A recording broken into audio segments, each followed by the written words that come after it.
Alors, Catherine, ma petite question, c'est que j'ai mis dans l'ordre Soukaina et ensuite Mohamed. Est-ce que c'est comme ça que vous aviez Ah prévu? non, j'avais prévu l'inverse parce que C'est pas grave. Ok, Monsieur je Keita, changerai. Ok. ah, c'est super. Parce que Monsieur Keita va plutôt développer la question plan d'action et Soukaina plutôt les questions évaluation, impact. Donc c'est mieux dans l'autre sens. Ok. On est convenu comme ça, Monsieur Keita, Madame Ouedraogo. Moi, ça me va, pas de problème. Voilà, je commence par d'accord. Parfait pour moi. Parfait.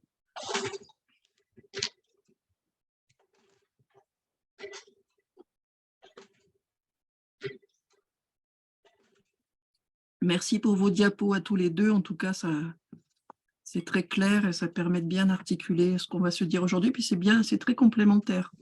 OK.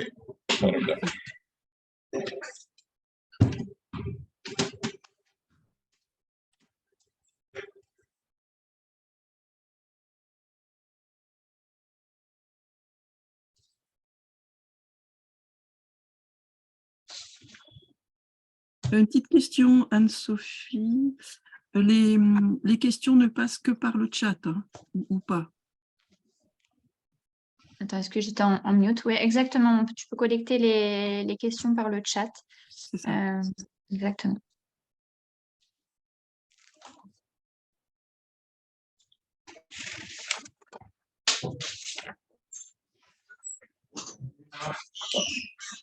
Bonjour.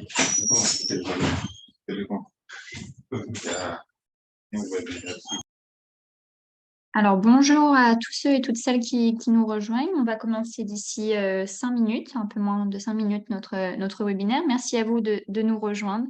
En attendant, je vous invite à vous renommer nom, prénom, et également, si vous le souhaitez, vous présenter dans la boîte de discussion, ce qui nous permet de savoir depuis quel pays vous nous suivez et également que vous puissiez vous présenter aux autres participants. Merci à vous.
Alors, bonjour à toutes et à tous. Merci à vous de nous rejoindre. C'est un plaisir de vous retrouver aujourd'hui pour notre second webinaire qui s'intitule « Communiquer, suivre et évaluer sa démarche RSE ».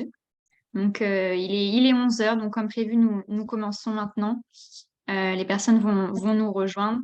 Donc avant de commencer, je vais rappeler un peu les conditions logistiques de ce webinaire. On a fait en sorte de couper les micros des participants afin de permettre dans un premier temps l'intervention de nos deux experts, à la fois Mohamed Keita sur la présentation d'un exemple d'entreprise, Yara Oil, et ensuite Soukaina qui présentera plutôt sa vision d'expert sur le sujet. Et on est également accompagné de notre modératrice pour ce webinaire. Attention Anne-Sophie, tu as coupé le micro. Alors, quelqu'un m'a coupé le micro. Est-ce que vous m'entendez là? Oui, c'est revenu, c'est bon. Ok, parfait. Et du coup, en attendant, voilà, on a coupé les micros. Je vous invite à vous renommer pour qu'on sache par la suite, lorsque vous allez poser les questions pour la... Attention au micro d'Anne-Sophie. Alors, est-ce que, ouais, il y a quelqu'un d'entre vous en code qui me désactive le micro? Excuse-moi, c'est moi. En fait, c'est lorsque je veux admettre des gens, je crois que tu les admets toi-même et donc ça retombe sur ton micro que je coupe. Donc, excuse-moi. Okay. Donc, laisse-moi jouer ce rôle d'admettre les gens et donc, toi, tu te concentres sur… Cible acide. Du coup, je vous invite à vous renommer et également échanger dans la barre de discussion et poser vos questions aux intervenants pour que dans la seconde partie, on puisse avoir cet échange table ronde avec nos deux experts. Donc, sans plus tarder, je vais présenter notre modératrice de ce jour, qui est Catherine Puiseux. Elle nous rejoint depuis la France. Catherine a une grande expertise en RSE, que ce soit de par sa formation, par un Master 2 en RSE qu'elle a réalisé à l'université Versailles-Saint-Quentin, mais également par son expérience. Elle a été pendant plusieurs années, de nombreuses années, coordinatrice de la politique RSE du groupe TF1. Et elle est actuellement la présidente de l'AGAD, donc l'Agence africaine du développement durable, qui met en avant et qui promeut le développement durable et inclusif en Afrique. Et elle est également un membre fondateur de RSE et PED, puisqu'elle est membre du conseil d'administration, mais également à l'initiative de notre manifeste RSE et PED, qui a été rédigé en collaboration avec les partenaires africains d'RSE et PED, qui a été diffusé l'année dernière au Forum de Dakar sur la RSE en 2021. Donc voilà, c'est vraiment concis cette présentation, mais comme vous pouvez le voir, Catherine a vraiment une grande expérience sur les thèmes que l'on aborde aujourd'hui. Et c'est un plaisir pour nous de pouvoir la recevoir. Donc, Catherine, à toi la parole et n'hésite pas à compléter si je n'ai pas fait tous les détails. C'est très, très bien et ce n'est pas l'essentiel pour aujourd'hui, c'est plutôt de mettre en valeur nos intervenants. Donc, merci beaucoup à tous les participants de nous avoir rejoints. Donc, effectivement, je vous parle depuis la France, mais j'ai un ancrage fort en Afrique et notamment au Bénin. Alors, avant de donner la parole à Mohamed Keita et Soukaina Ouedraogo, je voudrais faire un petit résumé du premier webinaire parce que nous inscrivons celui-là vraiment dans sa continuité. Donc, juste 3 ou 4 minutes. Le webinaire précédent, en fait, s'inscrivait dans la réflexion sur le pourquoi lancer une démarche RSE et puis quels prérequis pour que ça fonctionne. Nous avions 3 intervenantes, cadres en entreprise chez RSE, créatrices auto-entrepreneuses ou professeurs. Elles ont toutes insisté sur le fait que la RSE maintenant devenait incontournable en Afrique, donc y compris en Afrique, là où la RSE a été longtemps considérée comme une approche provenant des pays occidentaux qui n'étaient pas très adaptés au terrain culturel. Donc tout amène maintenant à la développer, mais on verra sous quelles conditions, parce que le cadre réglementaire se durcit, parce que la pression des partenaires internationaux, quand il y en a, est de plus en plus forte, et puis aussi sous un aspect plus positif, parce que la RSE, ça permet de faire plus facilement face aux crises. On en traverse beaucoup en ce moment et évidemment, cela traverse aussi les entreprises. Je pense à la crise énergétique, par exemple. La RSE dispose de beaucoup d'outils pour mieux gérer cet aspect-là. Et puis aussi parce que la RSE, en termes de réputation, eh bien, cela amène un plus et c'est monétisable à terme. On en parlera évidemment. Mais tout ça, c'est vrai à condition qu'on parle d'une RSE qui soit bien intégrée dans le modèle économique de l'entreprise, c'est-à-dire qui rejoigne les objectifs économiques de l'entreprise, qui permettent de pérenniser des emplois, de l'activité, qui permettent de vérifier qu'on est conforme réglementairement. Et donc, ça veut dire qu'on a, c'est une chose qu'on a beaucoup répétée pendant le premier webinaire, une RSE qui ne se résume pas au mécénat, comme on le fait souvent en Afrique. On assimile la RSE au mécénat, c'est-à-dire à l'apport de l'entreprise pour les communautés extérieures, riveraines de l'entreprise. La RSE, c'est cela, mais ce n'est surtout pas que cela. Donc, nos 3 intervenantes ont beaucoup insisté là-dessus. La RSE, ça se place dans le cœur de l'entreprise avec des sujets très variés qui peuvent être sociaux, environnementaux, mais aussi rejoindre la relation avec le client, la qualité du service, du produit, le développement économique local, etc. Et tous ces sujets-là sont à déterminer par un dialogue avec les parties prenantes de l'entreprise, qu'elles soient internes ou externes. Donc, l'entreprise Orange, en particulier, a beaucoup travaillé sur ce sujet. Et donc, il s'agit d'une RSE qui est centrée sur les spécificités de l'entreprise, c'est-à-dire ce qu'elle fabrique, son savoir-faire. Et donc, avec Orange notamment, qui déploie des activités autour du numérique, c'est bien une RSE sur l'économie circulaire, par exemple, axée là-dessus. Et avec l'exemple du réseau Mburu, eh bien, on n'a même plus le modèle économique d'un côté, puis de la RSE de l'autre.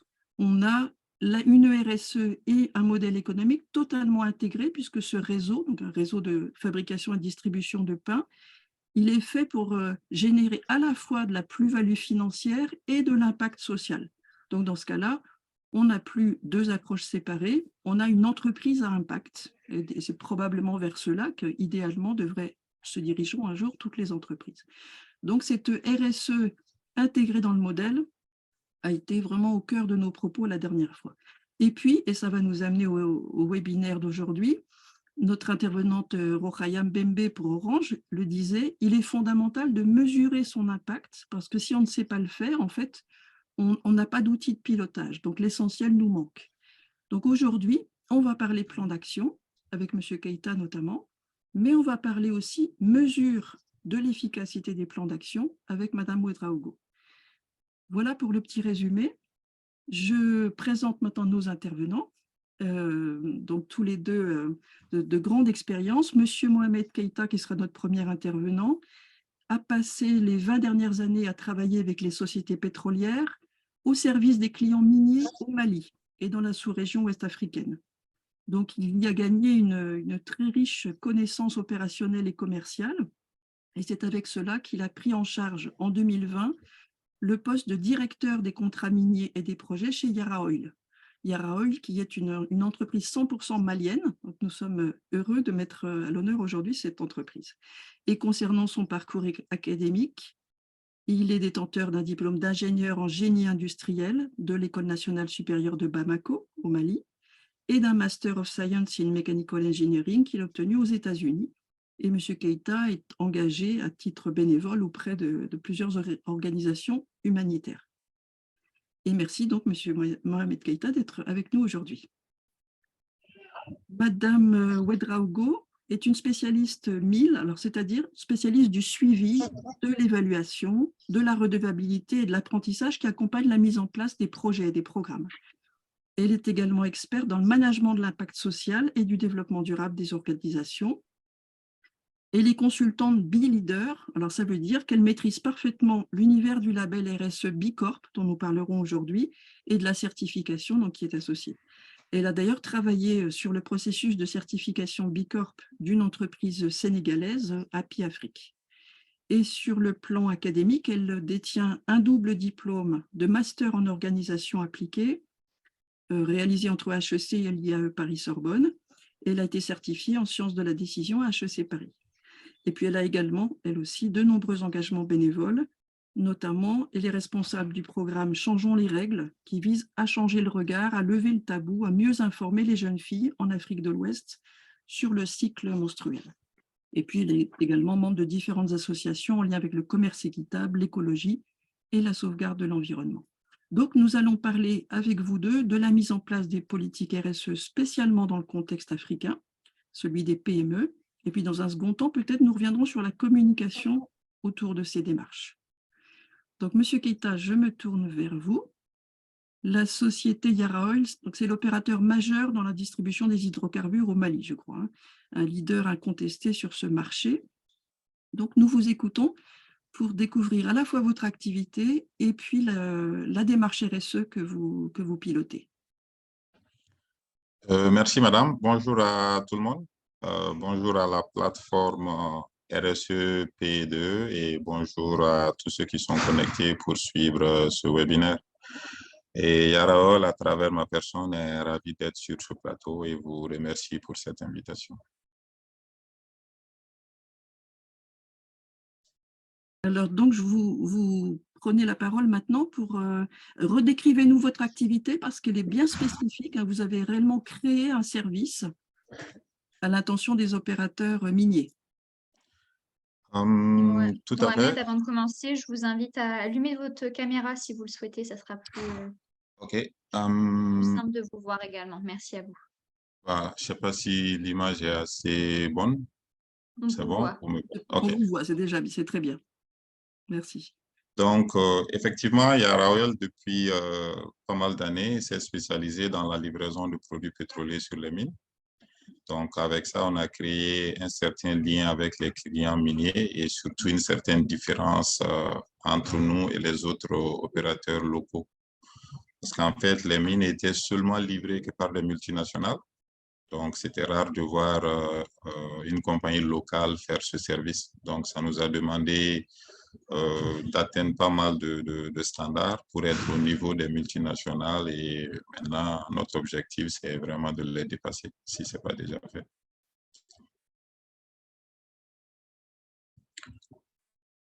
Donc, j'enchaîne sur ma présentation, c'est ça? Oui, tout à fait, monsieur, tout à fait.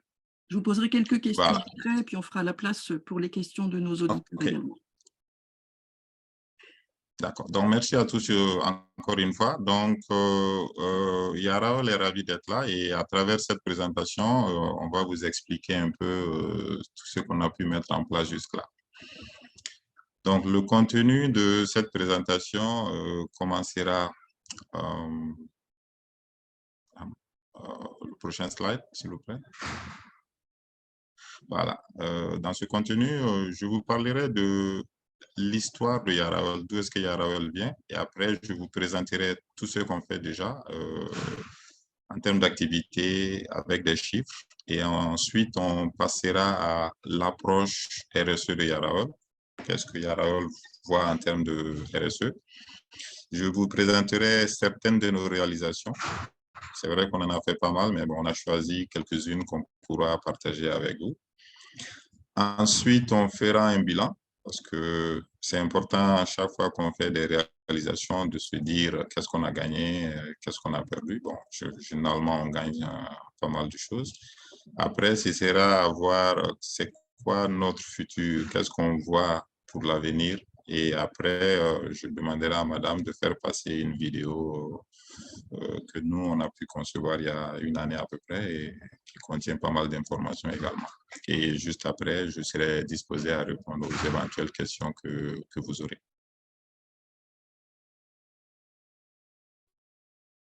Donc, la parole est à vous pour une vingtaine, 20-25 minutes, si vous voulez bien. OK, ce sera largement suffisant. Parfait. Donc, l'ancêtre de Yara Oil s'appelait EDI, Établissement Djonké Yaranangoré, qui était une société unipersonnelle et familiale créée en 1983. Et cette compagnie EDI était surtout transporteur de produits pétroliers, mais puis avec l'envie, s'est transformée en opérateur pétrolier. Et c'était la seule ou la première société malienne détentrice d'une licence d'importation des produits pétroliers parmi des multinationales. Et en 2018, il y a eu une ouverture du capital.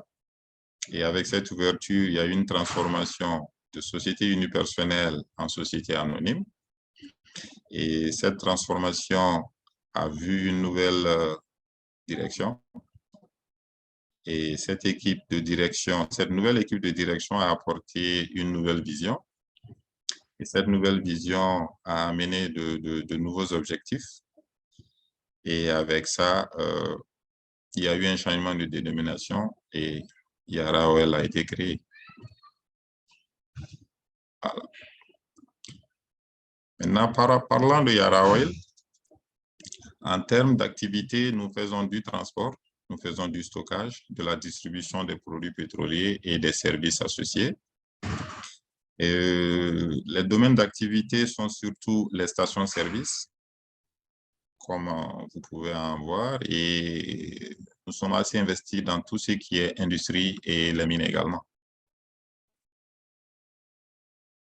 En termes de services, nous faisons des cartes et des tickets personnalisés que les clients peuvent utiliser sur nos stations-service et dans les différents entrepôts. Et nous faisons de la vente à terme, qui veut dire on peut donner un produit à des clients et à une certaine périodicité pour procéder à la facturation. Et le slogan de Yara Oil, c'est « Vous servir avec passion ». Voilà, voici le logo. Maintenant, en termes de chiffres, au niveau du personnel, Yara Oil utilise 160 personnes en emploi direct et un peu plus de 500 en emploi indirect. On dispose de plus de 200 camions pour le transport de nos produits et nous réalisons plus de 100 millions de litres vendus annuellement. Nous avons 11 stations-service actuellement que nous utilisons. Nous avons 5 en construction. En fait, sur les 5, il y a déjà une qu'on a livrée hier. Donc, depuis aujourd'hui, on peut dire qu'on a 12 stations en service. On a 4 en construction. Et je pense qu'il y a une autre qui va être livrée avant la fin du mois et le reste, ce sera en début 2023. On a 5 en projet de construction qu'on pourra boucler pour 2023. Voilà, ça c'est la photo d'une de nos stations. Comme vous voyez, on garde le même design pour toutes les stations, quelle que soit la position sur le territoire malien. Ensuite, nous avons 5 clients miniers et ces 5 clients miniers viennent des opérateurs comme Barrick, comme Resolute, Hummingbird et Firefinch. Et nous commercialisons les produits qui sont de l'essence. En gasoil, on fait du gasoil normal et on fait du 50 ppm. Ça, c'est surtout pour les clients miniers qui utilisent ça dans le underground pour forer à une certaine distance. Et puis, on fait du HFO et des lubrifiants. Et j'ai voulu montrer un peu la gamme de lubrifiants dont on dispose avec notre logo sur les lubrifiants. Et voici la photo. HFO, monsieur, vous voulez bien HFO, HFO, c'est Heavy Fuel Oil. C'est généralement utilisé au niveau en fait, c'est un carburant pour les moteurs lents, comme on dit, les moteurs marins, qui sont utilisés au niveau des centrales électriques. Ça permet d'une part de produire plus d'énergie et de faire moins de consommation parce que comparé au gasoil, c'est beaucoup plus lourd. Donc, ça conserve l'énergie en fait et puis c'est un peu moins cher que le gasoil également. Ça permet de faire une certaine économie au niveau des clients miniers qui produisent leur propre électricité en fait. Ils ne sont pas connectés. Ils n'ont pas de réseau. D'accord, merci beaucoup.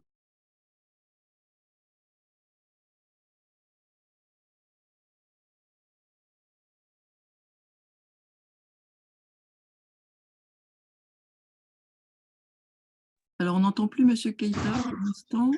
Je note bien les questions au passage. Hein, je les relayerai, notamment la question environnementale. M. Keïta, on vous entend à nouveau? Oui, c'est bon. C'est bon, vous m'entendez? Oui, c'est bon. OK. Donc, notre approche RSE, on va qualifier déjà que la RSE a été imposée à Yara Oil. Et cette imposition vient de 2 facteurs. Le premier, c'est les valeurs culturelles. C'est que dans les habitudes ici, les gens sont philanthropes. Donc, généralement, c'est pour pouvoir s'occuper et améliorer la vie des autres, en fait. Et le second aspect, c'est les nouvelles ambitions qui sont venues avec la nouvelle direction depuis quelques années et qui nous poussent à atteindre certains standards internationaux. Maintenant, nos actions englobent les 3 domaines fondamentaux du développement durable, qui sont le social, l'environnement et l'économie. Et en termes d'objectifs, c'est des objectifs porteurs de changement que l'on a voulu avoir. Et ces changements sont axés sur l'être humain, sont fondés sur... c'est un changement fondé sur les principes de transparence et surtout d'inclusion.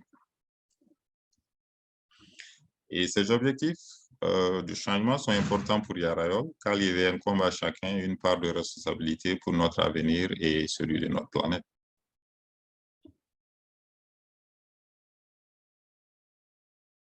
Donc, en termes de réalisation, donc, le processus chez Yarayol se fait d'une certaine manière. Déjà, la direction est assez engagée par rapport aux enjeux du développement et a mis en œuvre cette assistance souhaitée et l'accompagnement demandé. Donc, les demandes sont adressées à la direction et à ce niveau, il y a un traitement qui se fait et la direction contacte les différents départements concernés pour exécution et validation des différentes demandes. Et ces demandes suivent certains domaines cibles qui sont généralement de l'aide publique, que nous qualifions de sociale, l'éducation, le développement de la jeunesse que nous mettons dans le cadre de l'économie et la communauté locale que nous mettons dans le cadre de l'environnement. Maintenant, on va essayer de vous expliquer à travers certaines de nos réalisations qu'est-ce qu'on a pu faire jusque-là. Donc, on a un hôpital du nom de l'hôpital du Point G, qui est une des structures de santé de référence du Mali, qui avait besoin de toilettes publiques, parce qu'il y en avait, mais c'était assez dégradé. Et Yarayol s'est engagé à les rénover. Et c'était une cérémonie à laquelle le ministre de la Santé a participé, parce que c'était arrivé jusqu'au niveau du gouvernement pour vous dire en fait l'impact que ça a eu pour pouvoir nous remercier pour cette œuvre.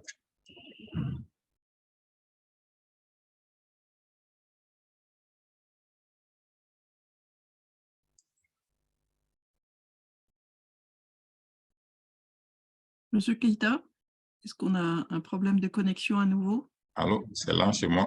Oui, c'est revenu. C'est intermittent, mais là, ça fonctionne.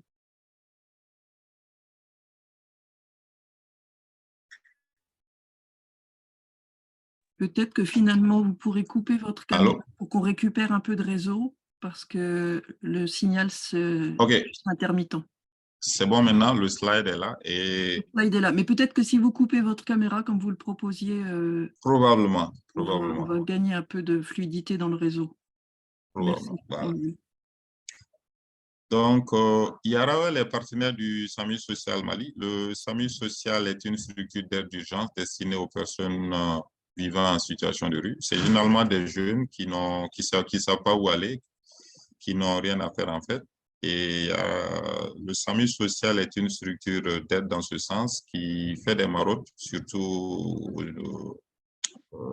vers la tombée de la nuit, pour pouvoir discuter, rencontrer ces jeunes, discuter avec eux.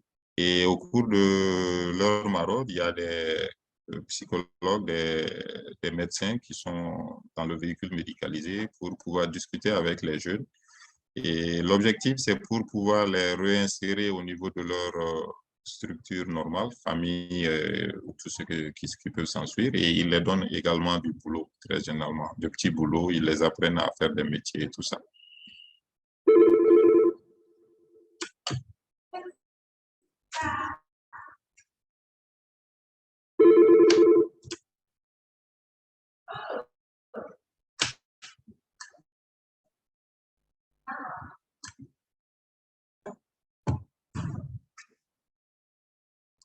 Allô, vous m'entendez toujours? Oui, je sens de la lenteur ici. OK. C'est bon, c'est bon.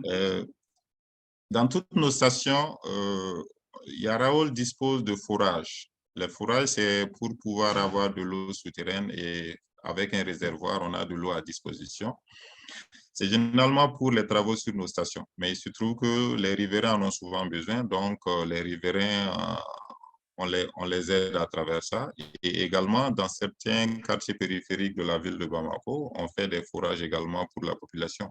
Parce qu'à un certain moment de l'année, il y a une pénurie d'eau par ici, et donc l'eau devient denrée rare. Donc, on contribue à soulager un peu nos populations, surtout autour de nos stations et dans certains quartiers périphériques également.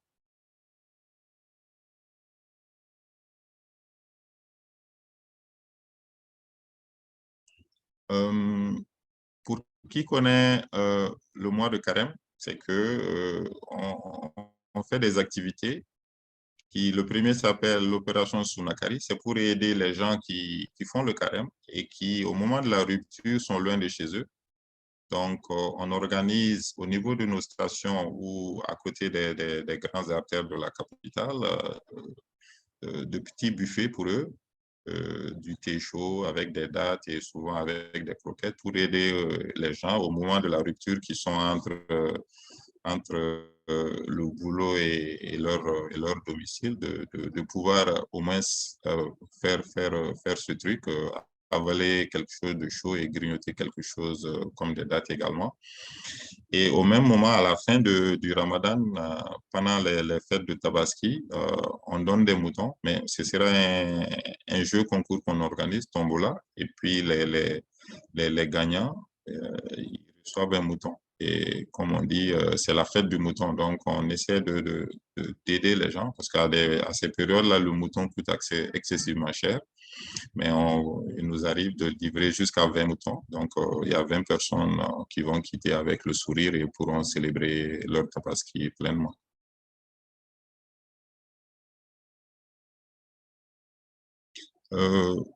Yarawal a mis un accent sur l'éducation, sur les études. Donc, on finance très généralement, à la suite de concours qu'on appelle des concours d'excellence, on finance les 3 premiers en les payant toute leur scolarité pour des études universitaires dans les structures de Bamako ici. Donc, ça arrive aussi à soulager les familles. Et dans le choix, ce n'est pas seulement les études qui sont prises en compte. C'est vrai qu'il y a le côté études, il faut arriver à faire la différence, mais également, il y a un aspect RSE, c'est que qui peut faire, qui a l'intention de faire ça et qui n'a pas les moyens également, mais qui, côté intellectuel, a un certain niveau.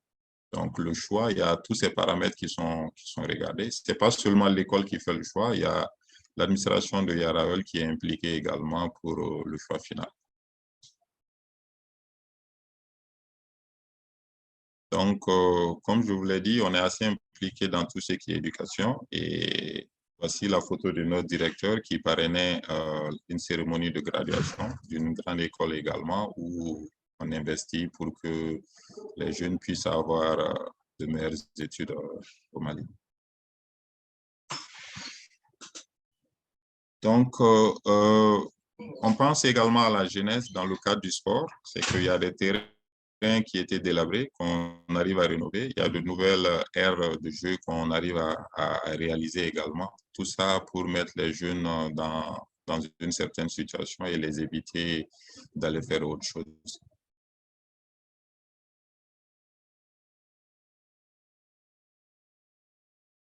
Donc, au niveau de l'environnement, on est assez focalisé sur la communauté locale et ça vient généralement à travers nos clients miniers qui sont assez loin de Bamako.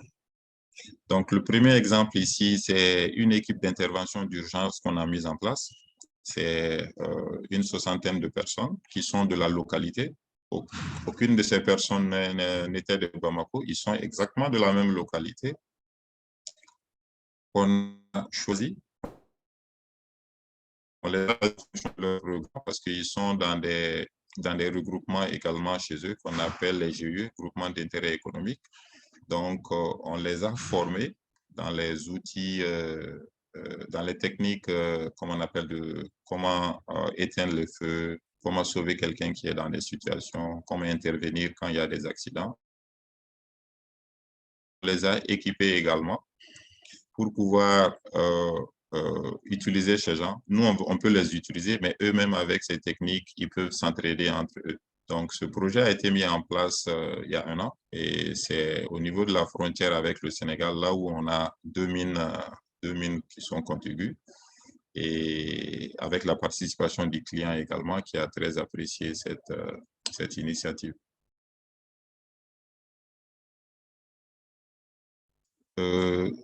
Ça, c'est quelque chose de communautaire également, qui est sur une des mines qu'on livre également, et cette mine est vers la frontière avec la Côte d'Ivoire. À une certaine période de l'année, il y a pénurie d'eau, donc on a réalisé 5 forages qui permettent déjà aux gens d'avoir de l'eau pour les besoins de leur village et également aux femmes pour faire du maraîchage. Donc, ça les permet de cultiver les 12 mois de l'année. Parce que bon, c'est vrai qu'après la saison des pluies, il y a une certaine sécheresse qui s'installait, mais avec les forages, elles ont de l'eau tout au long de l'année.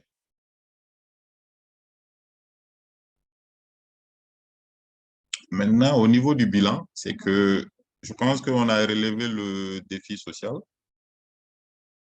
C'est vrai que au-delà des remerciements que nous recevons en ville, une association appelée Association philanthropique vient de nous décerner le trophée meilleure entreprise RSE de l'année.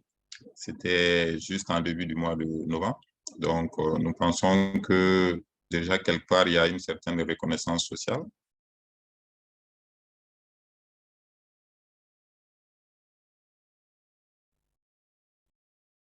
Et au niveau de nos ambitions, on était dans le processus d'acquisition des certificats ISO et on a pu les décrocher les 3 en même temps.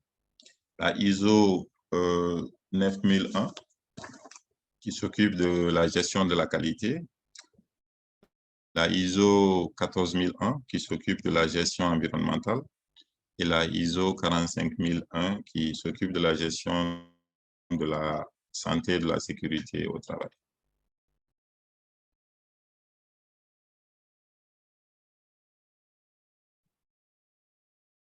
Vous m'entendez, c'est ça? Je Oui, peux tout à fait. continuer? Oui, c'est parfait, c'est parfait. Oui, oui. Encore 2 minutes et puis on pourra passer à quelques questions. Voilà. Donc, pour le futur, bon, déjà, on a évalué que on fait à peu près un montant On vous de entend. 200 millions de francs CFA annuellement par rapport à toutes nos réalisations. Voilà. C'est qu'on a une enveloppe d'à peu près 200 millions pour faire toutes ces réalisations annuellement. Et la direction est dans l'optique maintenant de créer une fondation qui sera Fondation Yarawal et qui va déjà reprendre les acquis RSE qu'on a et poursuivra la même mission.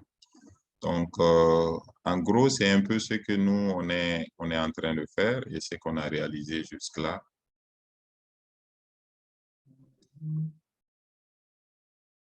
Merci beaucoup, Monsieur Keita. Donc, je crois qu'il y a une petite vidéo que vous souhaitiez nous faire partager.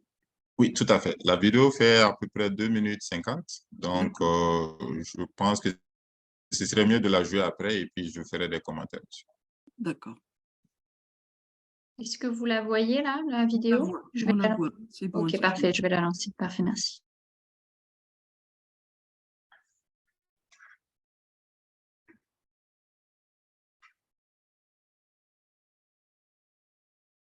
Voilà.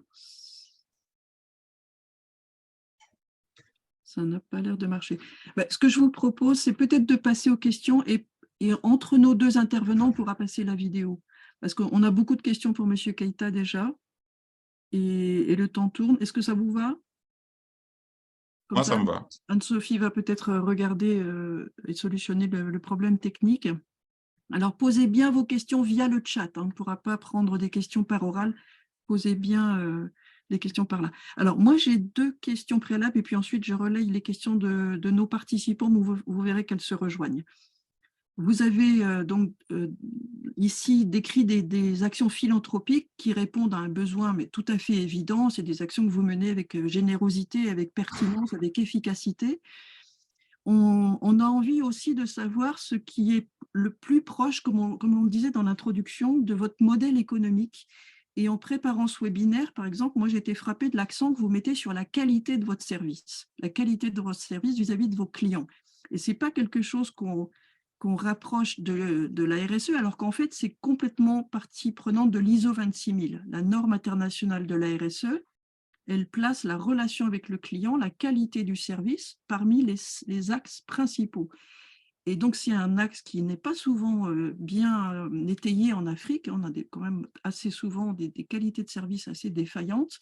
Donc, moi, j'aimerais bien que vous reveniez un petit peu là-dessus, sur l'axe qualité de service, sur le pourquoi de l'ISO 9001, qui mentionne que vous avez atteint une bonne performance.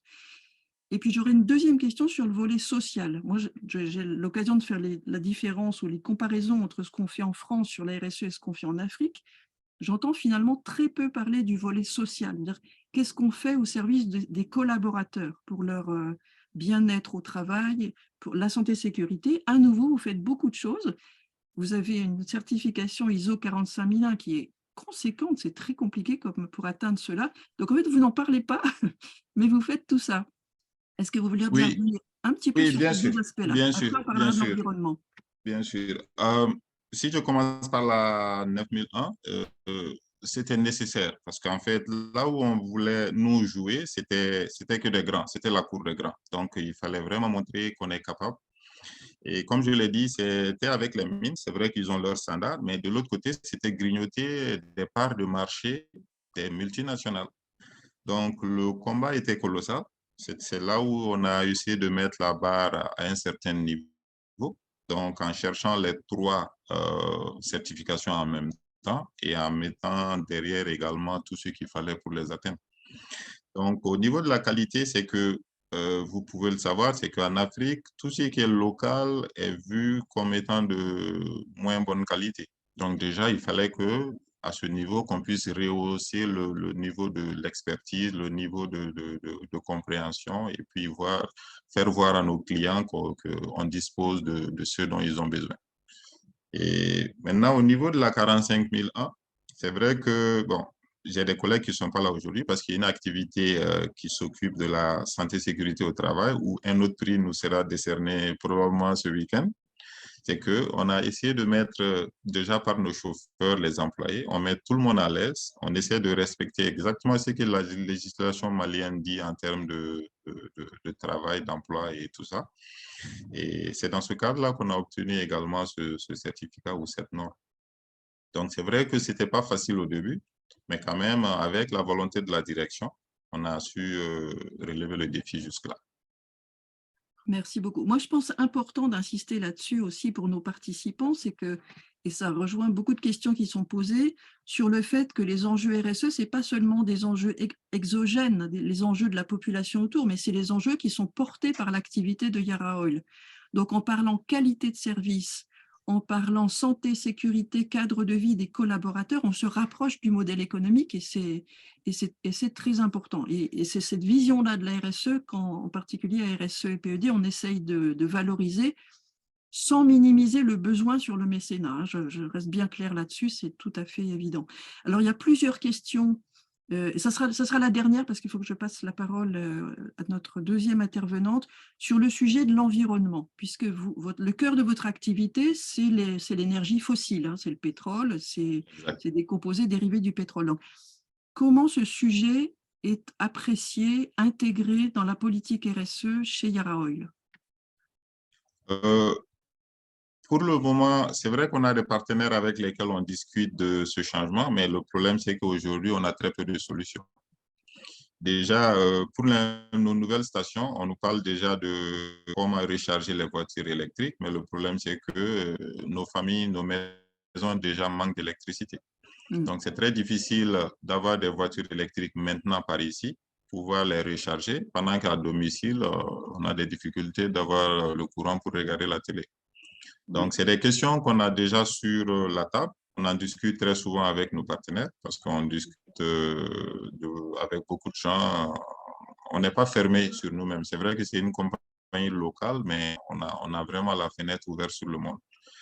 Et les discussions sont en cours. Ce qui est sûr, déjà sur nos stations, on utilise pas mal de panneaux solaires. C'est pour déjà diminuer cette consommation à travers tout ce qui est utilisation de carburant, déjà chez nous, même si on est vendeur de carburant, mais bon, on ne peut pas s'empêcher. C'est quand même mal nécessaire aujourd'hui pour faire cette activité. Mais je suis sûr, dès qu'il y aura une opportunité de changement, on va la saisir. Et juste pour revenir à la question qualité, il y a un point très important en fait, c'est qu'on fait ce qu'on appelle une enquête de satisfaction sur nos stations. On le fait avec nos clients miniers. Et il y a un rapport qu'on a. Normalement, on doit le faire tous les 6 mois. Il y a un rapport semestriel qui est là, qui est décortiqué, analysé. Donc, tout ce qui est qualité, comportement de comment on appelle, de nos collègues, comportement de nos chauffeurs, l'état de nos véhicules, tout ça, c'est discuté avec nos clients. On ne le fait pas tout seul. C'est que ce document, cette enquête nous permet réellement de savoir exactement qu'est-ce qu'on fait de bien, qu'est-ce qu'on fait de mauvais. C'est les premières enquêtes déjà où on avait compris que le client nous dit non, on veut que vous soyez certifié. Ça, c'est il y a 2 ans et demi. Donc, c'est depuis 2 ans et demi qu'on s'est engagé à dire, OK, il faut qu'on commence ce processus de certification jusqu'à l'aboutissement cette année. Oui, parfait. Merci beaucoup. Moi, je trouve donc cela extrêmement intéressant et j'ai vraiment envie de le mettre en valeur parce que c'est du dialogue partie prenante, notamment avec le client. Et on voit à quel point il compte pour Yara Oil, puisque finalement, c'est lui qui est à l'origine de votre démarche RSE. Tout à fait. Comme je l'ai mentionné au Vous disiez début, en c'est vrai ouverture, que c'est ça. il y avait des pratiques qui étaient là, mais après, quand nos ambitions nous disent faites ceci, le client nous dit on veut de cette manière. Maintenant, la manière du client, c'est ce qui nous a poussé vers cette démarche RSE, comment on appelle, la recherche de toutes ces normes et ça nous fait grandir en fait. Très bien. Merci beaucoup. Donc, on y reviendra peut-être dans un round de questions ultérieures. Anne-Sophie, est-ce que tu penses que la vidéo fonctionne désormais? On refait un essai, sinon, tant pis, on passera. Alors, on n'a pas le son, mais l'image fonctionne.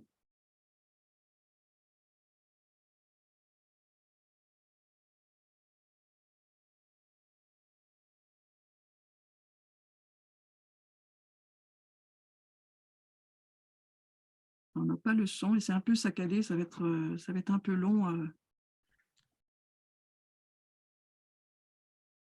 Et si j'essaie de mon côté pour partager, peut-être que… Tout est tant pis, l'heure tourne. Il y a vraiment beaucoup de choses intéressantes dans vos propos. Tant pis, je pense que… Catherine, est-ce que vous voyez mon écran ou pas là, avec le partage de la vidéo? Oui, mais la vidéo est très saccadée et il n'y a pas de son. Et Donc, alors, maintenant, il n'y a pas de son. vous n'avez pas le son? C'est pas audible. C'est pas audible. Ok, bon. Bon, avec regret, tant pis. Ouais. Peut-être qu'on peut envoyer un lien vers la vidéo ou le mettre en lien avec le replay du webinaire. Peut-être que c'est possible de faire ça. Ouais, alors si vous, Mohamed, vous la partagez dans le groupe de Oui, discussion, vous pouvez. Et si, sinon, on essaiera de la mettre avec la vidéo YouTube ensuite. Voilà. ok, tout ça c'est possible. Sinon, je voulais voir si moi, en partageant mon écran, si ça peut être audible. Écoutez, comme l'heure tourne et qu'on a encore beaucoup de choses à se dire, on va plutôt passer à notre deuxième intervenante. Merci beaucoup en tout cas, Monsieur Kaitan. Je crois qu'on a abordé les points vraiment essentiels et Yara Oil a beaucoup à dire là-dessus. On pourra parler d'ailleurs du reporting aussi un jour, de se dire comment vous pourriez rendre compte de ces sujets-là et pas seulement du mécénat, mais ce qui fait bien le cœur de votre activité, en parlant aussi des sujets émergents, puisque le changement climatique, pour vous, c'est un sujet émergent. Vous allez devoir le traiter avec vos partenaires dans les prochaines années. Et ce partage avec les parties prenantes, pour la démarche RSE elle-même, il est très important. C'est ce dialogue-là qui le porte et qui le rend pertinent. Donc, Soukaina Ouedraogo, je me tourne vers vous maintenant. En tant que consultante, vous êtes à un bon poste d'observation pour voir si les entreprises se saisissent de ces sujets-là, le contexte qui pèse sur elles, hein, comment elles se saisissent de tout cela. Est-ce qu'on peut être optimiste pour l'avenir de la RSE en Afrique? Moi, je pense que oui, hein, ce n'est pas un mystère. Tout à fait. Bonjour à tous, déjà, bonjour Catherine, merci à tous. C'est toujours un plaisir, un honneur pour moi d'intervenir dans les activités de RSE et PED. Donc, effectivement, si j'ai aujourd'hui choisi d'être consultante, c'est parce que effectivement, je suis optimiste par rapport à ça.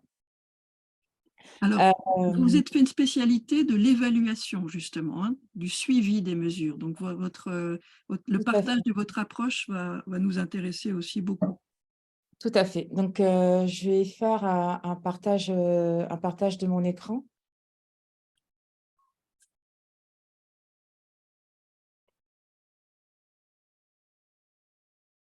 Je note la question, on reviendra aux questions aussi vers M. Keita à la fin. Tout à fait. Donc, vous le voyez là? Oui. Très bien. Donc, en fait, moi, j'ai commencé à m'intéresser au sujet du développement durable au début des années 2000, lorsque j'ai préparé un master en organisation appliquée, comme vous le disiez tout à l'heure. Et en fait, ma mission était de transmettre cette vision du développement durable au sein du groupe La Poste, qui a entamé sa politique de développement durable et qui devait sensibiliser ses employés au sujet, et notamment par son service intranet. Puis, je me suis engagée dans un PhD en psychosociologie du changement, justement, et en sciences de la décision, qui touchait un peu à ces sujets-là. Et j'ai poursuivi ma recherche en sensibilisation, en changement de comportement, pardon, lié au programme de sensibilisation. Et en 2021, j'ai rencontré cette entreprise d'économie sociale et solidaire, Happy Afrique, qui souhaitait se lancer dans la certification B Corp en tant que deuxième entreprise sénégalaise certifiée B Corp. C'était un super challenge et c'est là que je me suis rendu compte qu'effectivement, c'était certes un challenge, mais qui était à la portée de toute entreprise africaine sur le marché. Par la suite, suite à cette expérience, l'entreprise avait un programme de mécénat qui était changeant les règles et j'ai été nommée responsable de ce programme. Et en parallèle, je poursuis aujourd'hui mes activités de consultante en suivi d'impact social. Et je me suis spécialisée, de par mes certifications, en suivi et évaluation. Donc, pour compléter tout ça, je suis facilitatrice de changement aujourd'hui, Be-Leader. J'anime également la fresque du climat pour ceux qui sont intéressés. Et j'applique mes activités de suivi et évaluation à la mesure d'impact social et environnemental. Donc, mon approche aujourd'hui, c'est que je pense que l'Afrique doit trouver sa voie, sa propre voie à elle pour prospérer en toute authenticité et sauvegarder ses richesses naturelles et culturelles. Pour moi, c'est tout l'intérêt de l'Afrique aujourd'hui, qui est encore dans une voie qu'elle peut choisir. Et pour ça, il faut d'abord formaliser un plan d'action, c'est-à-dire que je propose de transposer un cadre logique et de réajuster aux besoins, en fait, ce cadre logique à travers le suivi, l'évaluation et la mesure d'impact. Ensuite, je présenterai ce qu'on appelle le BIA, qui est un outil de B Corp. Et enfin, je montrerai comment on peut communiquer sur ces outils de suivi et évaluation à travers un rapport d'impact.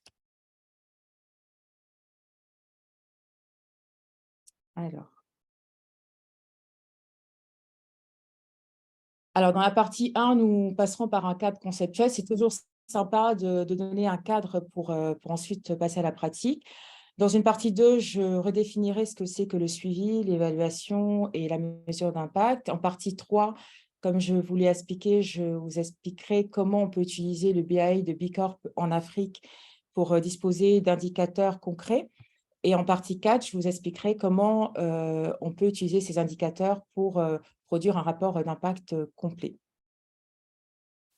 Donc, en ce qui concerne le cadre logique, je voulais proposer ici la théorie écologique de la mise en action qui a été tirée de la démarche Fortes et qui est souvent utilisée en fait en ludopédagogie. Et, Pardon, Soukaina, démarche Fortes?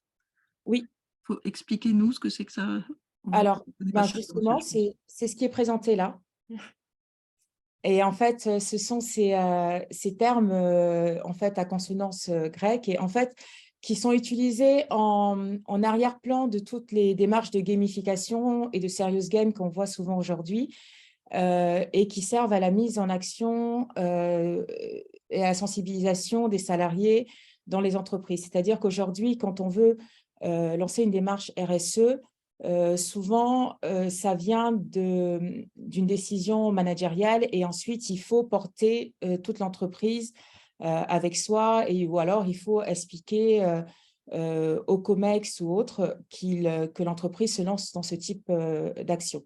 Et donc, comment passer de l'idée à l'action, en fait, ça se fait en plusieurs étapes.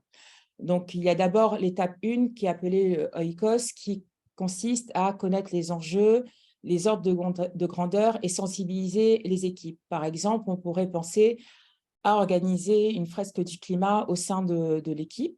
Donc, ça peut très bien se faire ici à Dakar, comme je l'ai dit, moi je le propose, pour permettre en fait aux équipes de comprendre les véritables enjeux climatiques qui se déroulent actuellement.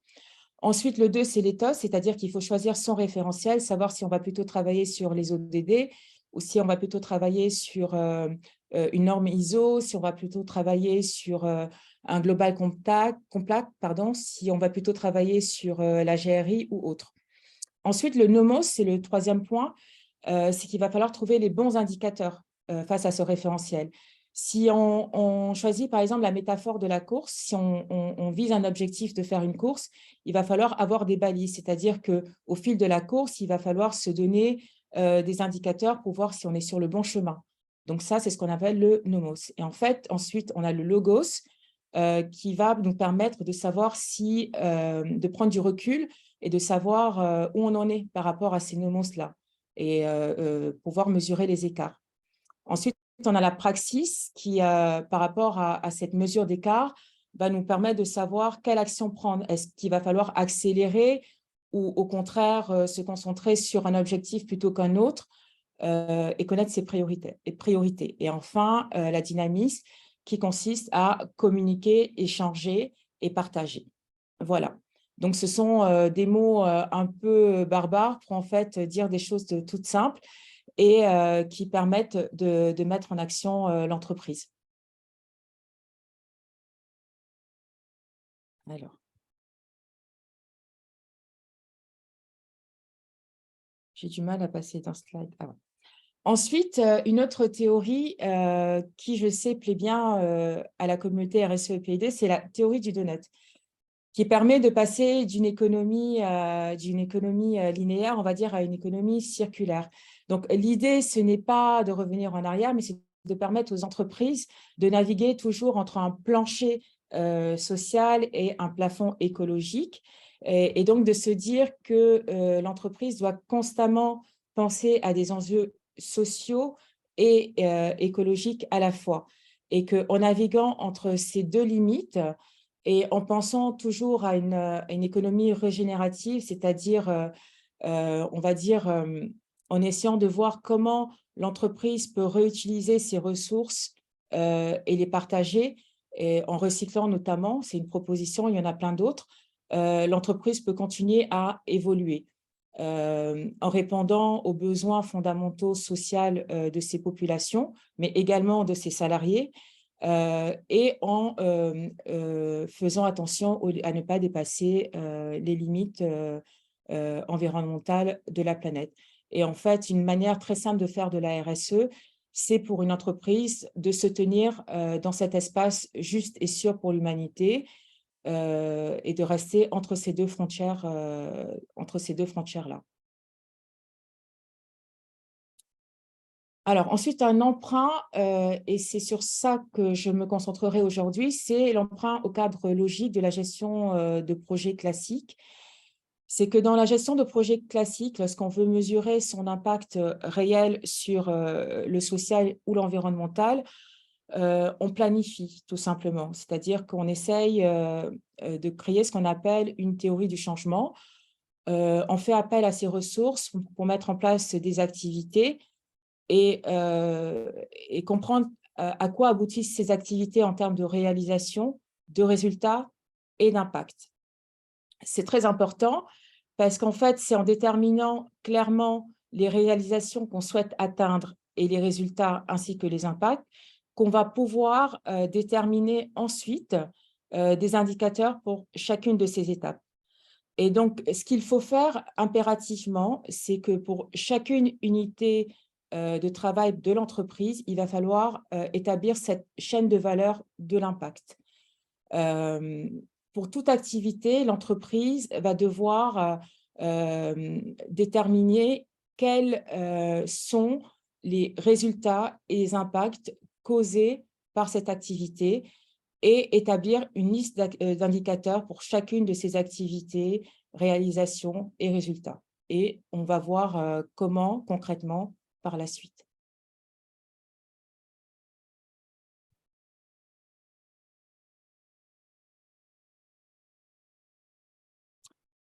Rentrons un peu plus en détail dans les définitions. Donc, le suivi, qu'est-ce que le suivi, qu'est-ce que l'évaluation et qu'est-ce que la mesure d'impact? Donc, le suivi, lui, va se concentrer plutôt sur une supervision systématique et continue des activités. Donc, il va se situer un peu plus en amont de l'évaluation.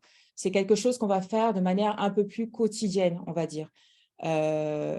L'évaluation, elle va se situer dans une mise en rapport avec un référentiel. Donc, par exemple, le suivi va se cantonner à tenir, par exemple, un registre, tout simplement. C'est un suivi d'activité. C'est une tâche répétitive. L'évaluation, quant à elle, quand on fait une évaluation à l'école, par exemple, on évalue des capacités par rapport à un référentiel donné. Donc, là vont intervenir des référentiels un peu plus globaux, mondiaux, tels que des normes ISO, etc. L'évaluation ou la mesure d'impact, elle, va aller plus loin, puisque là, il va falloir se poser la question de quelle différence l'intervention a-t-elle fait pour les parties prenantes. Et donc, aujourd'hui, on ne peut pas se dire qu'on a fait une évaluation d'impact et qu'on a un impact sur nos parties prenantes si l'intervention n'a pas véritablement fait une différence pour son environnement ou pour son environnement social en tout cas. Donc, quels sont concrètement, qu'est-ce qu'il faut faire pour faire un véritable suivi? Il peut se faire à tous les niveaux et tout le monde peut y participer. Il est d'ailleurs souhaitable d'y impliquer toutes les parties prenantes et les bénéficiaires. Il doit être léger et ciblé et il se pense en amont du projet. Surtout, ne pensez qu'à collecter des informations utiles parce que sinon, on se trouve très vite surchargé d'informations. Il doit être actualisé régulièrement et flexible. Il doit être lisible et compréhensible. Des exemples de suivi, ça va être par exemple un compte-rendu, des registres sur la sécurité, un suivi budgétaire, des évaluations à l'issue d'entretiens sur les ressources humaines, des plans d'approvisionnement, des fiches de suivi de stock, des chronogrammes Gantt ou des réunions d'équipe régulières où on récupère des informations sur le ressenti de ces équipes. Quant à l'évaluation, elle se fait sur la base d'indicateurs dits SMART. Donc, ce sont des indicateurs spécifiques, mesurables, très importants, acceptables, réalistes et positionnés dans le temps. Cela va permettre de mesurer des changements et des tendances, toujours par rapport à des objectifs qu'on s'est fixés. Cela va permettre d'établir des rapports concrets. Cela va permettre de synthétiser des informations essentielles pour ensuite pouvoir prendre des décisions. Comme je l'ai dit tout à l'heure, c'est ces fameux écarts qu'on va pouvoir mesurer par rapport à des objectifs qu'on s'est fixés. Si on sait qu'on s'est fixé un 20 sur 20 et qu'on a un 16 sur 20, on sait qu'il va falloir qu'on travaille pour pouvoir obtenir ces 4 points de plus. Ça va pouvoir permettre de rendre l'appréciation du progrès moins subjective, puisqu'on aura quelque chose d'objectif, une note officielle. On va pouvoir identifier des outils à développer pour assurer le suivi des activités et cela va faciliter la communication puisqu'on sera parti sur un référentiel commun. Et du coup, on n'aura plus à dire eh bien, moi, je fais comme ci, moi, je fais comme ça. On partira tous sur quelque chose, un langage commun. Et comme je le disais tout à l'heure, la mesure d'impact, c'est encore autre chose puisque on va partir sur une donnée de référence et ensuite, on va mettre en place une action et à la fin du projet, il va falloir pouvoir distinguer la part du changement lié à des facteurs externes, parce qu'il y en a toujours et c'est la plus grosse part, de la part liée au projet.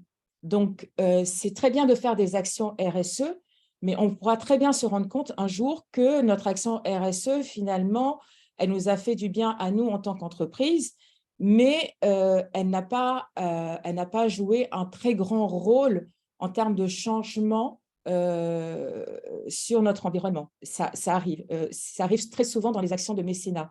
Ça fait beaucoup de bien à l'image de l'entreprise, mais finalement, quand on mesure concrètement avec de bons outils d'impact, de mesure d'impact, on se rend compte qu'il n'y a pas réellement de part attribuée, de part de changement attribuée au projet. C'est pour cette raison qu'il faut faire la différence entre ce qu'est une évaluation d'impact et ce que n'est pas une évaluation d'impact. Donc, l'évaluation d'impact, c'est un outil pour réfléchir au sens de l'action et surtout penser à son amélioration. C'est une démarche critique, c'est une modélisation des effets attendus. Et comme je le disais tout à l'heure, elle est basée sur une théorie du changement. Donc, très important de travailler en amont du projet RSE et d'établir une chaîne de valeur avec activité, réalisation, résultat. C'est une démarche de recherche dans laquelle on implique toutes les parties prenantes, dans laquelle on prend en compte la parole des bénéficiaires et sur laquelle on part certes des activités, mais on va en aval jusqu'aux résultats et aux impacts. C'est un processus itératif, c'est-à-dire en boucle, puisque dès qu'on va évaluer la mesure d'impact, il va falloir repartir au niveau des activités pour les modifier. Et c'est un processus collaboratif qui permet d'éclairer les choix stratégiques et pratiques. Alors, ce n'est surtout pas un outil de social washing, puisque de toute façon, on va avoir des mesures concrètes qui feront que, justement, on ne va pas pouvoir dire tout et n'importe quoi. Ce n'est pas pour s'auto-justifier, ce n'est pas juste constater des externalités positives et négatives, puisqu'il va falloir avoir des données, des indicateurs. Ce n'est pas un simple ressenti, ce n'est pas une énumération de points de vue, voilà, ce n'est pas une autosatisfaction, ce n'est pas un processus linéaire, puisqu'on a vu que c'était itératif. Et en fait, c'est un processus, ce n'est pas un processus descendant, puisqu'en fait, il va falloir consulter toutes les parties prenantes, y compris les bénéficiaires. Et ce n'est pas juste un outil qui est destiné à satisfaire les financeurs. Donc là, j'ai essayé de mettre en relation cette théorie tout à l'heure où je parlais de la mise en action avec la théorie du changement. Et là, on voit que c'est un processus itératif, puisque au départ, on a le fameux oikos ethos dont je parlais tout à l'heure en première partie, le 1 et le 2, qui se situent juste avant la mise en action des activités. Juste avant la mise en action des activités, on a le nomos, qui permet de se poser la question de ce qu'on va mettre en place. Ensuite, après l'activité, on a un suivi reporting, c'est-à-dire que dès qu'on met une activité en place, on va faire un suivi de cette activité, un suivi très simple à l'aide d'un registre. On réalise l'activité. Il y a une deuxième phase de reporting un peu plus poussée, où ça va être un registre un peu plus élaboré. Ensuite, on obtient un premier résultat et à ce moment-là, avec des indicateurs, on mesure, on prend du recul et là, on rentre dans la phase de logos, c'est l'évaluation, on mesure les écarts. Ensuite, on rentre dans la phase d'impact et là, on fait une mesure d'impact et là, on rentre dans la phase de praxis où, selon la mesure d'impact constatée, comme je le disais, c'est un travail itératif et là, on peut repartir sur un nouveau nomos et réajuster ses activités. Voilà. Et une fois qu'on est satisfait, on peut partir sur la phase 6, qui est établir un rapport d'impact, c'est-à-dire communiquer, c'est la phase dynamisme dont on parlait tout à l'heure. Maintenant, je vais vous parler de l'application au BIA de Bicorp. Alors, Bicorp a lui-même sa théorie du changement Et la théorie du changement de Bicorp… Soukaina, pardon, ça serait peut-être intéressant de rappeler ce qu'est Bicorp, parce que ça oui, n'est pas tout à si fait. connu que cela. Tout à fait. Alors, je vais vous parler de Bicorp, effectivement. Alors, Bicorp, c'est un label, tout simplement. Et c'est un label international qui permet aux entreprises, qui regroupe en fait une communauté d'entreprises qui souhaitent se labelliser en prouvant qu'elles répondent à des impacts, des obligations d'impact justement positifs en termes social et environnemental. Et dans le processus de labellisation, de certification, à un moment, il est possible de faire un audit, de s'auto-auditer en ligne au tout début via un outil en ligne qui s'appelle le BIA. Et donc, je vais vous parler là un peu plus de Bicorp juste après. Mais là, je vais juste vous montrer que Bicorp utilisait également le processus de la théorie du changement, c'est-à-dire qu'en amont, avant de concevoir cet outil, ils avaient bien pensé à prendre en compte cette histoire de parties prenantes, de suivi, d'évaluation et de mesure d'impact. C'est-à-dire que même si aujourd'hui, ça n'apparaît pas clairement dans leurs données, il y a bien ces étapes de prise en compte. Et ensuite, aujourd'hui, les entreprises utilisent beaucoup comme référentiel le Global Compact, la GRI et l'ISO 26000.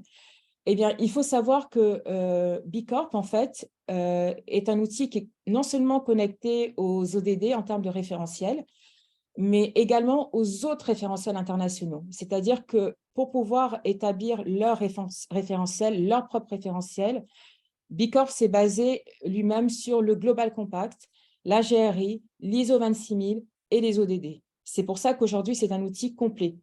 Donc, vous allez retrouver des choses qui vont vous faire penser aux ODD, qui vont vous faire penser à l'ISO 26000, au Global Compact et à la GRI. Ce n'est pas un label américain, c'est un label international. C'est vrai que le processus peut paraître long, mais comme je l'ai expliqué tout à l'heure, c'est justement parce qu'il intègre tous les autres référentiels présentés précédemment. Ce n'est pas un processus cher, puisqu'en fait, il s'adapte à la taille de l'entreprise et surtout à son origine, c'est-à-dire que les entreprises, par exemple, africaines, paieront moins cher que les entreprises occidentales et les petites entreprises paieront moins cher que les grandes entreprises. Ce n'est pas pareil que ISO 26000 ou autre, parce que ce n'est pas un référentiel, c'est bien un label et c'est bien une certification. Et ce n'est pas que pour les grandes entreprises, puisque comme je l'ai dit, les questions sont adaptées en fonction de la taille et des origines de l'entreprise. Là, je vais passer rapidement, mais vous pouvez vous procurer ce type de comparatif qui vous montre bien quel est l'intérêt aujourd'hui d'être certifié Bicorp par rapport à tous les autres référentiels ou normes. Et voilà. Et là, on voit bien clairement, par exemple, qu'en termes de périmètre géographique, c'est la quatrième ligne. Beaucoup de labels sont intéressants, mais sont très franco-français. Et aujourd'hui, Bicorp est le seul vrai label monde, en fait. Alors, je vais me concentrer donc sur ce fameux outil dont je vous ai parlé, qui est le B-Impact Assessment, qui est l'évaluation d'impact B, qui est un outil numérique, qui est gratuit. Donc, c'est un outil, certes proposé par Bicorp, mais qui est disponible gratuitement, qui est un outil préalable à la certification et qui peut aider les entreprises à mesurer, gérer et améliorer les performances d'impact positif pour l'environnement, les communautés, les clients, les fournisseurs, les employés et les actionnaires, et qui est utilisé actuellement par 150 000 organisations. C'est-à-dire qu'aujourd'hui, vous êtes une PME africaine dans l'agriculture et vous avez 5 employés, eh bien, vous pouvez vous connecter au B-Impact Assessment et l'utiliser comme outil de mesure d'impact. Il faut recevoir une note minimale vérifiée de 80 points sur l'évaluation et pour pouvoir ensuite passer à l'étape suivante pour la certification B Corp. Donc, comme je le disais, le BIA s'adapte à votre profil d'entreprise. Pourquoi? Parce que quand vous vous inscrivez, on vous demande de quel marché vous venez. Est-ce que vous venez d'un marché développé global? Est-ce que vous venez des États-Unis? Ou est-ce que vous venez d'un marché émergent? Donc, en tant qu'Africain, vous venez d'un marché émergent. Ensuite, on vous demande votre secteur. Donc, vous pouvez indiquer si vous venez du manufacture, de l'agriculture, etc. Et en quatrième position, par exemple, on vous demande le nombre de collaborateurs. Donc, si vous êtes une PME ou une très petite entreprise, vous mettez 1 à 9. Et à partir de ça, l'algorithme va générer un questionnaire qui vous est propre, sachant que l'algorithme peut générer jusqu'à 60 versions de questionnaires possibles selon tous ces critères-là. Ensuite, les questions portent sur deux aspects, sur l'impact opérationnel et sur le modèle d'affaires à impact, ce qui est très intéressant aussi. Quelle est la différence entre ces deux types de questions? Les questions qui portent sur le modèle d'affaires à impact, c'est ce pourquoi votre entreprise a été créée. C'est-à-dire que si, par exemple, vous êtes une entreprise qui est créée pour recycler les déchets, ça, c'est votre modèle d'affaires à impact. C'est-à-dire que la mission même de votre entreprise est une mission environnementale. Par contre, si vous n'êtes pas une entreprise environnementale, mais que vous recyclez de temps en temps des déchets, ça fait partie de vos impacts opérationnels. Et ce qui est intéressant, c'est que B Corp et le BIA font la distinction entre les deux et a une manière de noter ces deux types d'implications et d'impact selon que ce soit votre modèle d'affaires à impact ou des impacts opérationnels. Et donc, le BIA va mesurer tout ceci, toutes ces activités, selon des indicateurs de gouvernance, selon des indicateurs basés sur vos collaborateurs, selon des indicateurs basés sur vos collectivités, selon des indicateurs basés sur l'environnement et selon des indicateurs basés sur le client. Et comme je l'expliquais tout à l'heure dans la théorie du changement, eh bien, ce sera des indicateurs basés sur les pratiques, sur les résultats, donc les outputs, et sur les outcomes, c'est-à-dire les résultats à court terme et à moyen terme et à long terme. Donc, B Corp fait bien la différence entre les deux. Donc, en tout, vous aurez à peu près 200 questions quand on compte les questions de gouvernance basées sur les pratiques, sur les outputs, les outcomes, dans 3 domaines, ainsi de suite. Donc, vous voyez, c'est assez découpé et il y a de quoi faire. Et ensuite, vous avez la même chose pour les impacts liés au modèle d'affaires. Donc, vous voyez, c'est assez riche et ça permet vraiment de parcourir et de faire un audit complet de toute l'entreprise et d'aller chercher assez loin. Et donc, là, l'entreprise n'a plus de secret pour vous et ça vous permet de mettre à jour aussi bien vos outils de suivi, vos outils d'évaluation et à la fin de procéder à une véritable mesure d'impact social et environnemental. Si je prends l'exemple des collaborateurs, par exemple, la section collaborateurs, qui est souvent mise de côté, comme l'expliquait Catherine tout à l'heure, permet d'évaluer la contribution de votre entreprise au bien-être financier, physique, professionnel et social des employés à travers des sujets tels que le versement d'un salaire minimum vital, la fourniture des bénéfices, le fait d'assurer la santé et la sécurité des employés, l'offre d'opportunités de développement professionnel et plus encore. Donc, en fait, en répondant à ces questionnaires, ça vous permet également d'avoir des idées en termes de RSE également. Souvent, en remplissant ce type de questionnaire, eh bien, même si vous ne participez pas finalement à la certification B Corp, ça vous donne des idées sur le type de politique que vous pouvez mettre en place et sur le type d'outils que vous pouvez mettre en place au sein de votre entreprise. Alors, sur le type d'indicateur, par exemple, sur ce que vous pouvez mettre en place en termes de suivi collaborateur, c'est l'effectif de personnel. Vous pouvez tenir un registre sur l'effectif de personnel, et voir ce que vous utilisez en termes de main-d'œuvre. Est-ce que vous utilisez beaucoup de journaliers? Est-ce que ces journaliers, vous ne pouvez pas les passer en contrat longue durée? Quel est le plus bas salaire payé? Et quel est son niveau par rapport au salaire de subsistance du pays? Quel est son pourcentage en dessus du salaire minimum? Et tout ça, c'est des éléments que vous devez remplir dans le reporting Bicorp.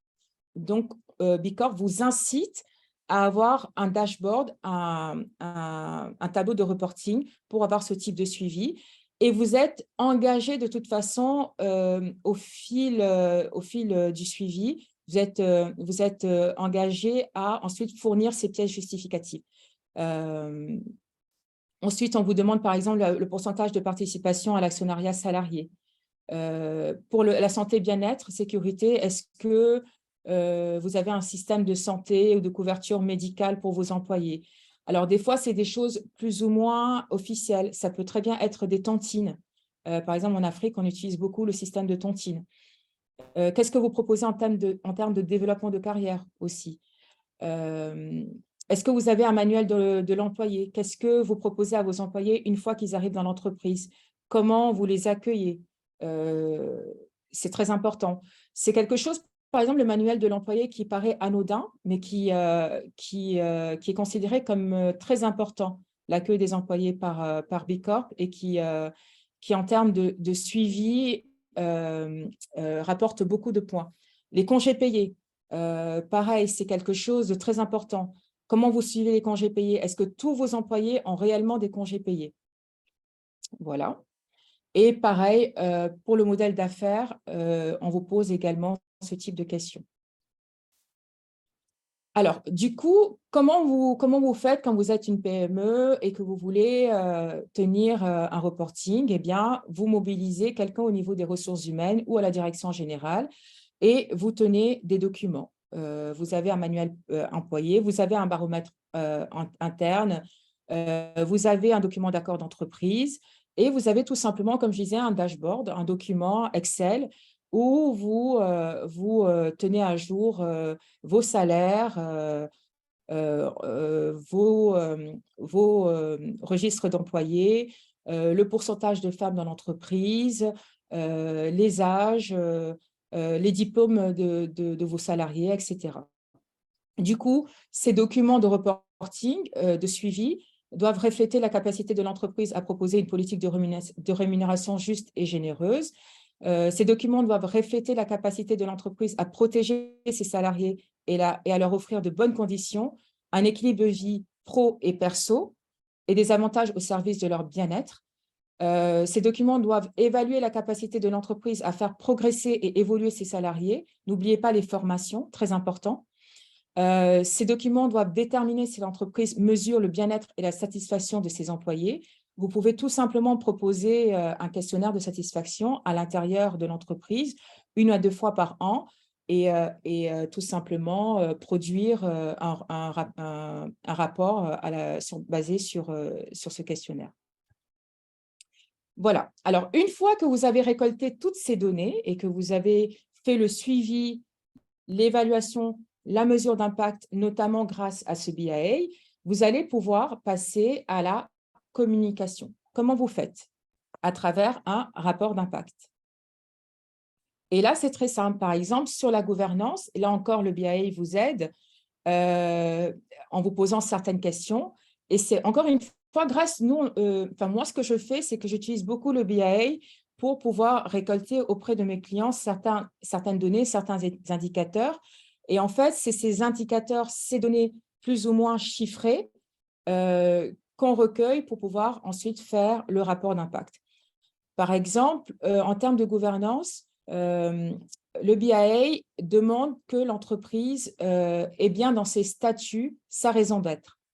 Et une des entreprises, comme je vous le disais, pour lesquelles j'ai travaillé, c'est Happy Afrique. Et Happy Afrique fait bien figurer dans ses statuts qu'elle est là pour impulser le changement en s'appuyant sur les piliers du développement durable et en facilitant l'implication des citoyens, institutions et autres parties prenantes afin de générer un fort impact social, sociétal et environnemental positif et significatif. Donc, ces termes-là qui figurent dans ces statuts ont été pris des statuts et ont été incorporés dans le rapport d'impact, par exemple. Sur la collectivité, on a récupéré du BIA le fait que 84% des jeunes filles et des femmes ne sont pas bien préparées à accueillir avec sérénité leurs premières règles. Ça, c'est un fait. Excusez-moi, je rappelle que Happy Afrique, en fait, est une entreprise qui distribue des serviettes menstruelles lavables pour les jeunes filles. Et du coup, en termes de collectivité, propose un programme de sensibilisation donc, sur le cycle menstruel. Et du coup, afin de proposer ce programme, on doit, dans le rapport d'impact social, spécifier en quoi ce programme apporte un changement auprès de ces jeunes filles. Et donc, il faut établir toute une revue de documents et établir effectivement, comme je vous l'ai dit tout à l'heure, le changement qu'apporte ce programme. Donc, il faut expliquer que 84% des jeunes filles et des femmes ne sont pas bien préparées à accueillir les règles et en quoi le programme proposé par Happy Afrique consiste. Donc, il consiste à mettre en place 5000 livrets papier, 8000 abonnés sur la page Facebook, 500 000 vues sur la chaîne YouTube. Donc, comme vous voyez, c'est des indicateurs précis, chiffrés. Et ensuite, l'entreprise s'engage formellement à fournir un don équivalent de 2% de son chiffre d'affaires à des associations caritatives. Donc, ces trois éléments ont été fournis en termes d'indicateurs reporting dans le BIA et ils ont été ensuite mis dans le rapport d'impact RSE. En termes d'environnement… Dernière minute, Soukaina, si vous Oui. voulez bien. Très bien. Dans la partie environnement, pareil, ce que vous pouvez utiliser comme technique, vous avez des techniques comme, par exemple, l'analyse du cycle de vie produit, qui permet d'analyser un produit du début de son cycle de vie jusqu'à la fin. Et à ce moment-là, vous pouvez l'inclure également dans le rapport d'impact. Sinon, vous analysez ce que vous avez comme type de déchets, ce que vous faites pour valoriser vos déchets, tout simplement. Et quelque chose de très simple qu'on fait en Afrique, par exemple, c'est donner les déchets aux animaux. Eh bien, vous pouvez très bien peser ce que vous donnez comme déchets aux animaux tous les jours, comme reste, et ça fait partie de l'économie circulaire. Alors, par rapport aux clients, n'hésitez pas à distribuer des questionnaires clients, satisfaction client et obtenir les retours de vos clients et pareil, le faire figurer dans vos reportings. Voilà. Pour les collaborateurs, encore une fois, essayez d'investir dans les formations, proposer des espaces de travail, des espaces de repos, impliquez-les dans la sensibilisation environnementale. Voyez ce que vous faites pour les femmes. Voyez ce que vous faites en termes d'emploi déclaré. Voilà. Et enfin, essayez de compiler toutes ces données que vous avez en termes d'indicateurs dans un reporting RSE. Alors, ce reporting RSE n'a pas besoin d'être un gros document. Faites-le selon vos moyens, vos besoins, votre activité et votre vision. Au début, ça peut très bien être un simple document d'une page PDF que vous communiquerez sur vos réseaux sociaux. Ensuite, ça deviendra une double page. Et puis, au fur et à mesure, ça deviendra un petit livret. Et puis voilà. Mais il est important de communiquer et c'est par le partage qu'on peut ensuite faire un benchmark, se communiquer les bonnes idées et voilà. Nous, on n'a pas hésité, par exemple, chez Happy Afrique, à mettre en ligne ce rapport d'impact qui a été fait en mai 2022. Et déjà, à l'intérieur, vous pouvez avoir pas mal de bonnes idées au sein des PME africaines, des idées très locales et qui ont permis de réaliser un rapport d'impact très intéressant. Voilà, je vous remercie. Merci beaucoup, Sokaina, c'était extrêmement riche. Donc, on va reparler un petit peu de ce label Bicorp, mais aussi peut-être des autres référentiels, parce qu'en Afrique, il y a plusieurs initiatives pour labelliser des démarches, des initiatives nationales comme celle qui a eu lieu au Maroc, par exemple, autour du label CGEM. Il y a cette norme fondamentale qui est l'ISO 26000, donc je voudrais aider nos auditeurs à remettre un petit peu tout cela en perspective. Dans un premier temps, alors je vais vous partager le livret auquel Anne-Sophie faisait référence en tout début de ce webinaire sur l'entreprise durable en Afrique, et Happy Afrique y est cité. C'est pour ça que je fais le lien, donc un livret élaboré par RSE et PED autour de ces notions de déploiement de démarches RSE et d'évaluation vraiment dans le contexte africain. J'ai une première question pour vous, Sokaina, qui revient toujours à ce que vous disiez sur le label. D'abord, merci de faire référence à l'importance du reporting. Ça paraît difficile de mettre en place des démarches sans les associer assez rapidement au reporting. Je reviendrai vers M. Keita très vite. Un éclairage tout de même sur la notion de vérification des informations. Est-ce que c'est exclusivement de l'autodéclaration ? Question posée par un de nos auditeurs ou auditrices. Ou est-ce que l'organisation Bicorp vérifie les informations renseignées? Alors, non, ce n'est pas uniquement de l'autodéclaration. L'autodéclaration, c'est la première phase, puisqu'en fait, l'intérêt pour Bicorp, c'était justement de permettre aux entreprises de se servir de cet outil comme un outil d'auto-évaluation tout d'abord. Et ensuite, lorsque l'entreprise décide de rentrer dans la phase de certification, là, elle enclenche le processus et elle alerte les équipes de Bilab. Et à ce moment-là, les équipes de Bilab ont des analystes qui sont des auditeurs qui prennent contact avec vous. Et là, on rentre dans le processus de vérification. D'accord. Donc, on peut très bien se servir de l'outil pour faire un état des lieux en amont, en fait. Tout à fait. Il est gratuit. Il est gratuit. Alors, peut-être que vous pourrez partager le lien vers Tout à fait. le questionnaire. Ça serait intéressant, puisque finalement, ça s'adapte à toutes les organisations. Est-ce que c'est fait également pour des ONG ou c'est plus précisément pour des entreprises? Alors, non, c'est que pour des entreprises à but lucratif. D'accord. C'est expressément secteur privé lucratif. Tout à fait. Dans un objectif de transformation des organisations, j'imagine, puisque vous avez parlé d'une RSE vraiment transformative. Exactement. Donc, on va continuer un peu là-dessus. J'ai envie de revenir vers M. Keita pour lui demander si sur la démarche RSE, lui, il a utilisé un référentiel, l'ISO 26000, entre autres. Est-ce qu'à un moment donné, ou peut-être est-ce que c'est prévu, quelle place vous donnez, M. Keita, au référentiel dans votre démarche? Oui, ce n'est pas la 26 000 qu'on a utilisée parce que nous, je pense que c'est dans le chapitre de la 45 001 qu'il y a des questions de RSE qui sont soulevées.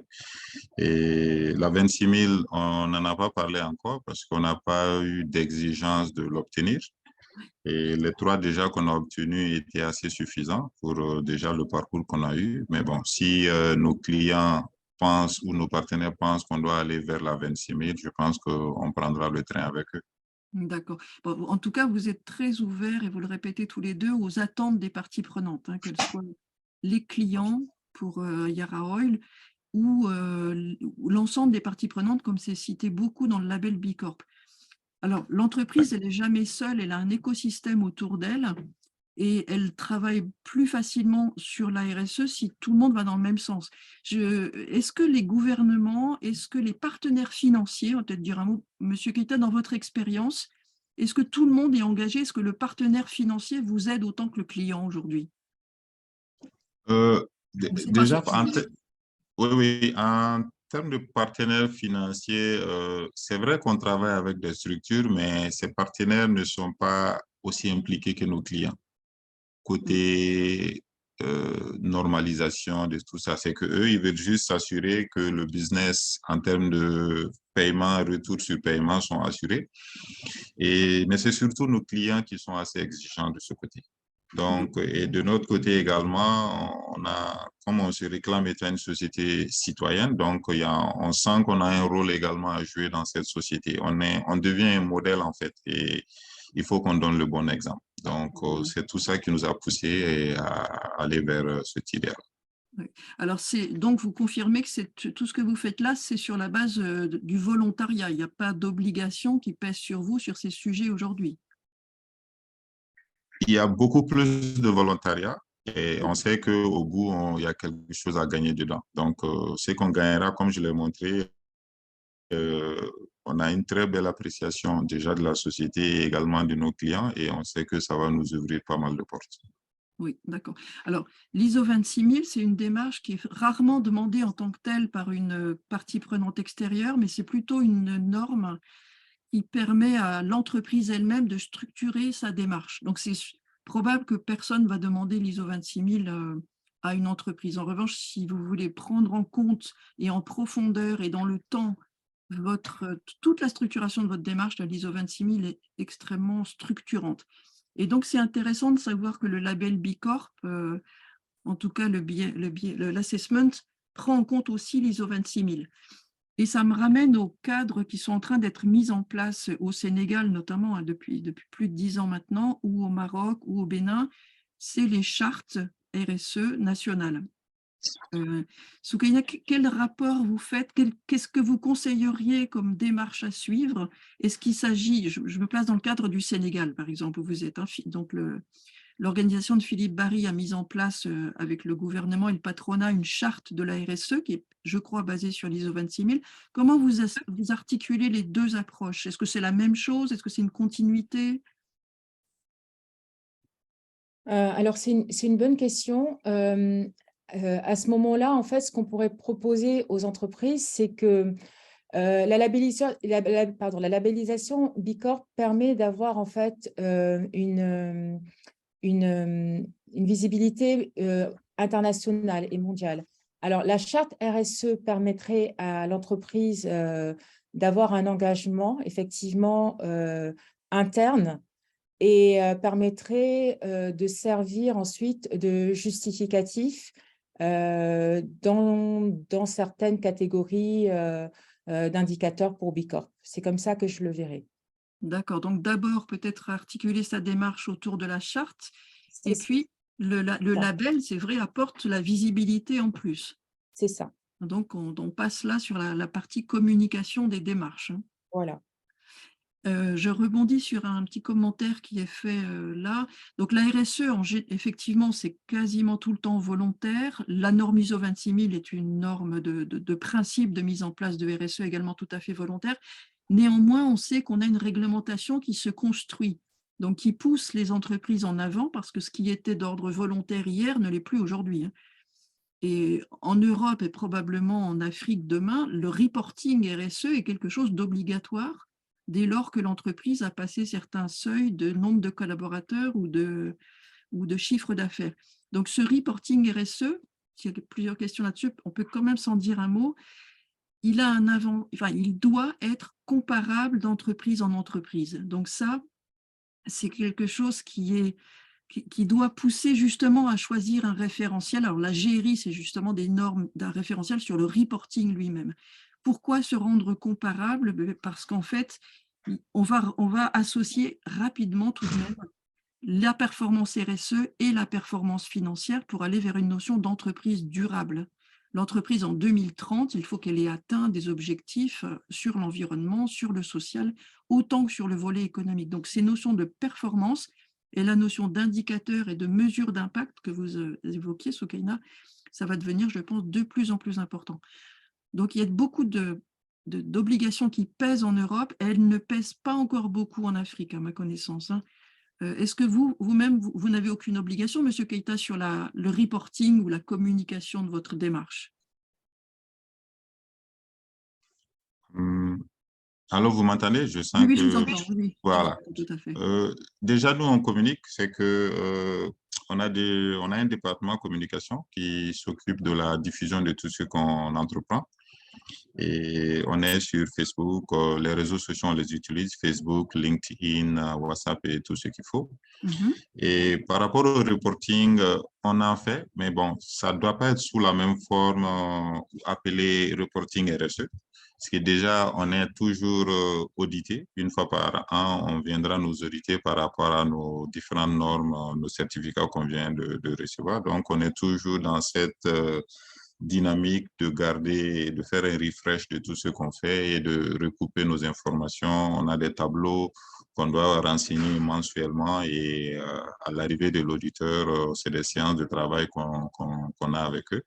Donc, communication, reporting, je pense qu'on est toujours là en train de le faire, mais bon, je pense qu'avec la présentation de Mme Ouédraogo, il y a eu pas mal de nouvelles informations. On va prendre le temps de les digérer et on verra qu'est-ce qu'on peut prendre de bon dedans. Oui. Alors, je pense que le reporting, de toute façon, c'est si une obligation se met en place, en général, ça commence par le reporting. Hein. Et je vois tout de même les États africains commencer à y penser. Je crois qu'au niveau de la zone UEMOA, il y a une obligation de reporting pour les grandes entreprises, mais disons qu'elle est discrète et que les entreprises n'ont pas l'obligation de rendre leur reporting public. Il me semble. Néanmoins, le reporting RSE des entreprises est extrêmement intéressant puisque c'est des outils de motivation pour les autres entreprises et ça occasionne beaucoup de partage. Vous avez évoqué, Soukaina, beaucoup d'exemples d'actions et l'entraînement d'une entreprise par ses entreprises sœurs est quelque chose d'extrêmement important. Donc, on aurait intérêt, et je pense que toutes les entreprises, à la fois pour elles-mêmes et pour l'ensemble du tissu économique, auraient intérêt à communiquer davantage sur leurs actions. Est-ce que le label Bicorp comporte un aspect sur, vous l'avez évoqué, mais je veux bien que vous y reveniez un petit peu, qu'est-ce que vous conseilleriez les premiers pas en termes de reporting, par exemple? Alors, déjà, j'aimerais rebondir sur cette histoire d'obligation de reporting et juste pour dire que là où ça peut aider également, c'est sur la partie bailleur. C'est-à-dire que lorsqu'on recherche des fonds auprès d'organismes étrangers et qu'on est une PME africaine et qu'on a du mal à expliquer un peu ce qu'on fait en termes de responsabilité sociale, dès qu'on dit qu'on est Bicorp, ça résume tout pour les bailleurs de fonds étrangers. Donc, c'est un gage de sérieux et de transparence. Voilà. C'est déjà reconnu par la communauté financière, donc, et par les bailleurs internationaux. Tout à fait. Orange nous expliquait la dernière fois qu'ils avaient choisi la labellisation engagée RSE, donc c'est une autre labellisation qui est passée au niveau européen maintenant. Elle est française à la base, mais désormais elle est au niveau européen. Donc c'est une autre possibilité qui est davantage basée sur l'ISO 26000 ou qui est également basée sur l'ISO 26000. Je ne sais pas si nous avons des auditeurs au Maroc, mais au Maroc, il y a aussi un label, le label du patronat, le label de la CPGM. Pardon, peut-être que je l'orthographie mal. Donc, il y a une demande des gouvernements également pour commencer à cadrer un peu les démarches RSE et pour les rendre visibles sur cette importance de la communication des démarches. Moi, je pense à un autre aspect qui est la communication vis-à-vis des consommateurs, en fait. Parce qu'il y a une partie prenante importante, consommateur ou client, c'est quand le client, on le voit bien dans le cas de Yara Oil, quand c'est le client qui demande à l'entreprise de bouger sur ces sujets-là. C'est évidemment ce qu'il y a de plus motivant, puisque ça rejoint l'axe économique. Et donc, la communication, le marketing, la publicité, tout cela, c'est des moyens d'influence du consommateur. Est-ce qu'aujourd'hui, vous voyez quelque chose bouger, Soukaina? Est-ce que Bicorp dit quelque chose sur le marketing du produit, par exemple? Alors, oui, déjà, on a l'obligation d'avoir le logo Bicorp sur les produits. Et ensuite, c'est vrai que ce qui est assez sympa avec Bicorp, c'est qu'on devient une communauté et qu'il y a toute une dynamique organisée autour de cette communauté Bicorp, des événements, un rassemblement aussi bien virtuel que réel. Il y a beaucoup d'événements Bicorp et c'est vrai que moi-même, avant d'être B-Leader, je m'intéressais beaucoup à la communauté Bicorp qui essaye de motiver les troupes autour d'événements de sensibilisation, d'événements de sensibilisation communautaire. Voilà. Donc, on peut faire partie de la communauté Bicorp avant même d'être une entreprise Bicorp. Il y a beaucoup de choses qui sont organisées autour de ça. La notion de C'est un peu comme un réseau, club, en fait. oui. Oui. La notion de réseau est très importante autour de la RSE. Alors, merci à M. Abado qui me précise que c'est le label de la CGEM au Maroc. Hein. Monsieur Keïta, au Mali, Est-ce qu'il y a d'autres entreprises avec lesquelles vous échangez des bonnes pratiques? Est-ce qu'il y a un cadre national au niveau du pays et des choses qui s'échangent sur ce sujet-là? Ou est-ce que vous êtes aujourd'hui une entreprise vraiment pionnière sans encore beaucoup d'entreprises sœurs autour de vous? Euh, En fait, ici, nous, on échange beaucoup plus avec les multinationales parce que, étant une société locale qui a atteint ce standing, c'est que on fait que titiller la multinationale, en fait. Localement, c'est vrai qu'on est en train d'aider certaines compagnies, certains partenaires à aller vers la certification. Oui. Donc, comme vous l'avez dit, on est pionnier dedans et on essaie également d'aider à la base tous ceux qui veulent faire chemin avec nous. Donc, quand on élargit la base, je pense que ce sera bénéfique pour tout le pays. Oui, je pense aussi à cette approche sur les achats responsables. Je le vois aussi assez peu développé en Afrique, mais finalement, il est à la base du lien entre les multinationales et les fournisseurs en Afrique dont vous êtes. C'est une chaîne de valeur et la RSE, ça cascade dans cette chaîne de valeur parce que des obligations pèsent sur nous ou une envie de faire mieux. On va aussi engager notre fournisseur qui doit aussi engager son fournisseur, etc. Et les achats durables, je pense que c'est quelque chose qui doit aussi se développer en Afrique. On va regarder son fournisseur avec une idée aussi d'évaluation RSE. Soukaina, est-ce que l'évaluation du fournisseur, ça fait aussi partie du sujet? Tout à fait. On est obligé d'avoir un code fournisseur et en fait, plus on a plus notre fournisseur est proche localement et plus les points sont élevés. Et ça fait partie aussi du jeu, c'est qu'on est encouragé à avoir un réseau local Bicorp pour en fait pouvoir compléter une chaîne de valeur complète locale Bicorp, d'amont en aval. D'accord. Donc, là, c'est vrai que l'économie locale, c'est aussi quelque chose. Alors, de la même manière qu'on a parlé du social, de la relation client, de la qualité, des achats durables, il me semble que la promotion de l'économie locale, c'est aussi un sujet de RSE. Nous en parlions avec M. Keïta l'autre jour dans le lien avec le local content. Est-ce que vous voulez bien nous redire, parce que tout le monde ne connaît peut-être pas ce sujet, mais il est important pour les acteurs miniers, par exemple, ce qu'est le local content et quel est le lien avec la contribution à l'économie locale? Et donc, le local content, c'est un concept qui vise à donner du business localement. Ça veut dire ce qu'une multinationale ou une compagnie étrangère peut réaliser s'il y a une société locale qui a les mêmes expertises. Et c'est de lui donner, comme on appelle, cette opportunité. Et en lui donnant cette opportunité, c'est que localement, par exemple pour le cas de Yaraol, il n'y a pas de fuite de capitaux, il n'y a pas d'argent qui est envoyé à l'étranger, sauf pour faire des achats. Donc, tout le bénéfice reste dans le pays. Et effectivement, économiquement, ça a un impact parce que ce sera utilisé localement, comme on appelle, faire de l'emploi local et faire des achats locaux et effectivement faire tourner les banques locales. Et donc, tout devient local. C'est ça un peu le contexte du local content, en fait. Oui. Et économiquement, c'est vrai, on reconnaît que ça a un impact, mais bon, quelque part, il faut juste faire attention. Alors ça, c'est extrêmement important pour l'économie africaine et l'économie durable dont nous faisons tous la promotion. Alors peut-être que vous évoquez là la mesure, justement, c'est ce que, à l'écoute de l'exposé de Soukaina, vous allez pouvoir développer chez Yara Oil, peut-être un petit peu plus de mesures désormais? Oui, bien sûr. Impact, ça vous donne des idées? Alors, vous m'entendez? Oui, tout à fait. Oui, effectivement, en regardant la présentation de Mme Ouedraogo, je l'ai dit à un moment, c'est qu'il y a pas mal d'informations intéressantes qu'on a vues et on va essayer d'en discuter ici d'abord et voir sur quoi rebondir et on verra qu'est-ce qui peut être bien pour le futur et puis les opérations à venir surtout. D'accord, parfait.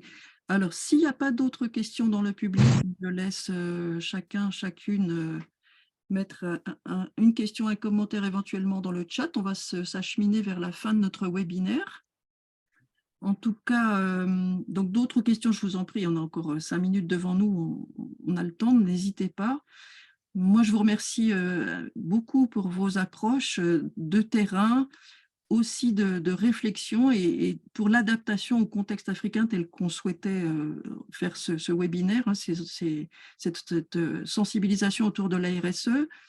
Donc, c'est extrêmement encourageant parce que quand on vous écoute, en fait, Monsieur Keita, vous faites énormément de choses qui rentrent dans le domaine de la durabilité, finalement, de l'économie durable, y compris avec cette approche locale qui est si importante aujourd'hui pour le développement de l'Afrique.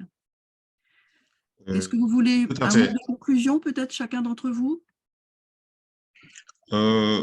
Oui, juste pour rebondir sur votre dernier commentaire, et effectivement, le choix de nos projets sont des choix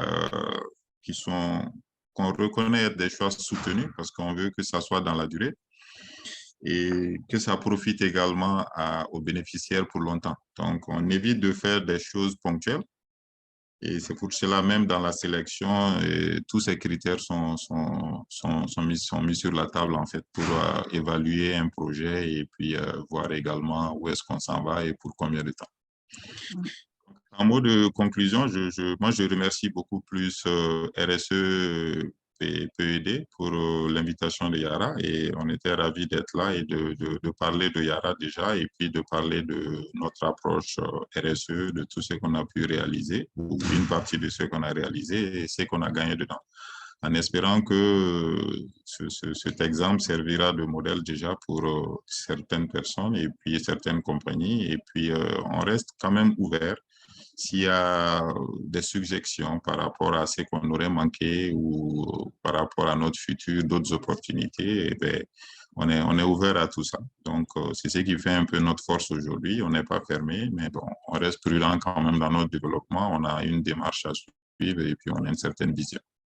Eh bien, grand merci, tout cela est entendu, je pense. Soukaina, vous voulez un petit mot de conclusion également? Oui, également, j'aimerais remercier toute l'équipe de RSE PED, l'intervention de M. Keita également, qui une fois de plus confirme que les entreprises africaines sont là et font déjà de la RSE.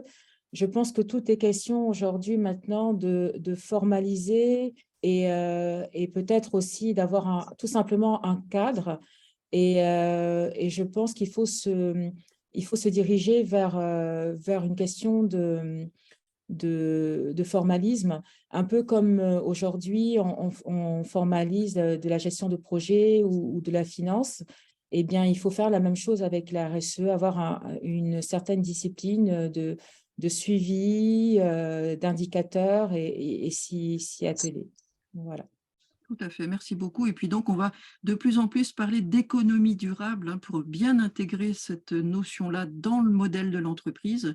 Et je suis sûre qu'on abandonnera d'ailleurs à terme le vocable RSE qui n'a jamais dit grand-chose à grand monde. En revanche, si on parle d'entreprises responsables, inclusives, respectant l'environnement, des entreprises durables en Afrique, là, il y a vraiment beaucoup à faire avec beaucoup à la fois de créativité et de formalisme qui est important aussi pour la comparabilité et puis pour une bonne communication à l'égard de toutes les parties prenantes. Donc, merci infiniment à tous les deux.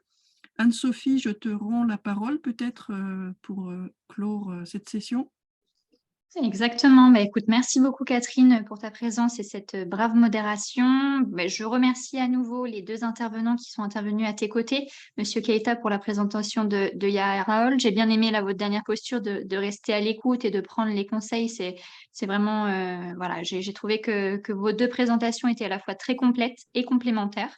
Donc, c'est vraiment un plaisir. Et Soukaina, à nouveau un plaisir de vous avoir écouté. Je crois que beaucoup de personnes ont eu à cœur de vous poser les questions et de prendre en compte votre présentation. Donc, vraiment, merci à vous pour ce webinaire. Moi, il me reste à vous envoyer le lien pour adhérer à RSE et PED et suivre notre actualité. Donc, je vais vous le mettre dans la barre de discussion. Et merci à vous, chers participants. On vous donne rendez-vous le 1er décembre.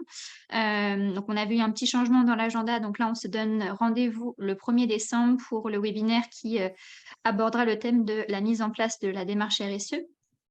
Notre dernier webinaire, pour rappel, aura lieu le 8 décembre. Donc, je sais que vous êtes déjà inscrits, mais on vous recontacte pour le lien, pour les activités dans les semaines à venir. J'ai vu aussi vos messages pour avoir accès aux présentations et à l'enregistrement du webinaire. Ce sera effectif.